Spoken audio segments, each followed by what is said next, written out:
That's unheard of in our system. Really, if you're the one asking the judge to do something, like you're the one moving for the summary judgment, then you expect to have to carry the burden all the way through. And that's always been the case. But now the new rule has this burden shifting feature to it, that theoretically should make a big difference.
In my experience, has it made a huge difference?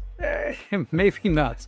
For a couple of reasons. I mean, you've probably heard this in law. It's so conservative. Everything's happened so slowly in the world of law. And, like me, these judges are old, and so it feels new to them.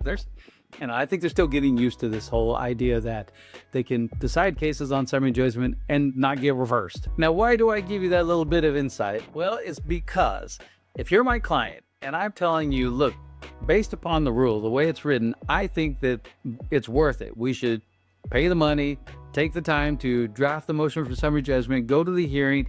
I think that under the rule, the way it's written now, we stand a good chance of prevailing. But I can't guarantee you that.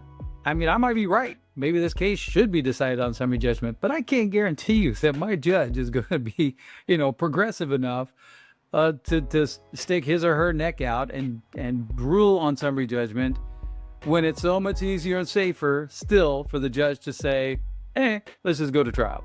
So I have to give you that little caveat. I mean, look, if it's pretty clear that there are factual issues that do bear on the outcome of the case, I'm not going to suggest that you waste your time on a summary judgment, your time and your money. I'm going to tell you, almost impossible that you're going to get this done at summary judgment. Let's just put our time and our resources into preparing for trial. But you can understand the temptation, right? If we can get it done at summary judgment, how much better is that? It's much better. Now, I don't know if you guys have thought about this before or knew this, but the way it works under the Florida Bar's rules is that clients determine the outcome of the case. Like if you're going to settle, that's the client's decision. You guys make those ultimate decisions as to, whether to continue a case or settle. But when it comes to the tactics of a lawsuit, that is actually up to the attorney. It's up to us to determine the best way to accomplish your goals in the lawsuit. So I could just say, listen, guys, it's my call.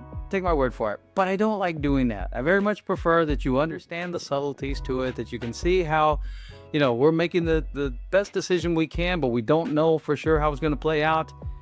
So that we can have an intelligent discussion together. You can kind of give me your blessing. I much prefer that. Okay, in conclusion, let me just recap. So, first of all, if there are factual issues that are in dispute, like the parties don't agree as to what went down leading up to the dispute, then in most cases, I would just say, okay, forget about summary judgment. Let's not waste our time and money trying to get that because, it's not appropriate. The judge is definitely not going to give it to you.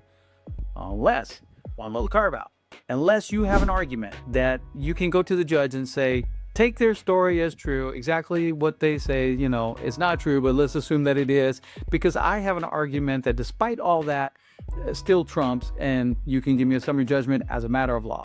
If you have that golden bullet, then you might still be able to go for a summary judgment. Now, is there a good chance the judge is just going to be, scared and just send you to trial anyway? Yeah, that's a fair possibility. Okay, final point here. So now let's say you do have a case that is really rather appropriate for summary judgment, like there are few facts or no facts that are in dispute, go for it, because even if there are, like, some facts that are maybe not material, but they are somewhat in dispute.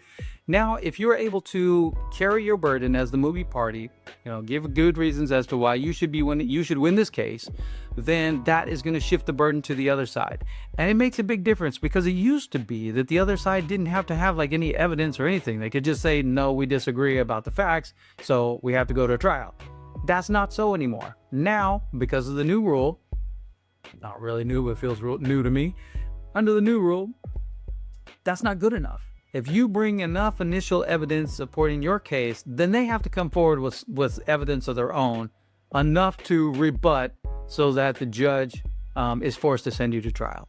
So that's summary judgment in a nutshell. That's what I got for you guys on this one. I'm sorry I missed you last week. This is my excuse. Hey, tomorrow's my birthday, so throw a brother a bone. Give me some likes, some comments. Give me something there, and hopefully I'll be in better sorts next week. So see you then.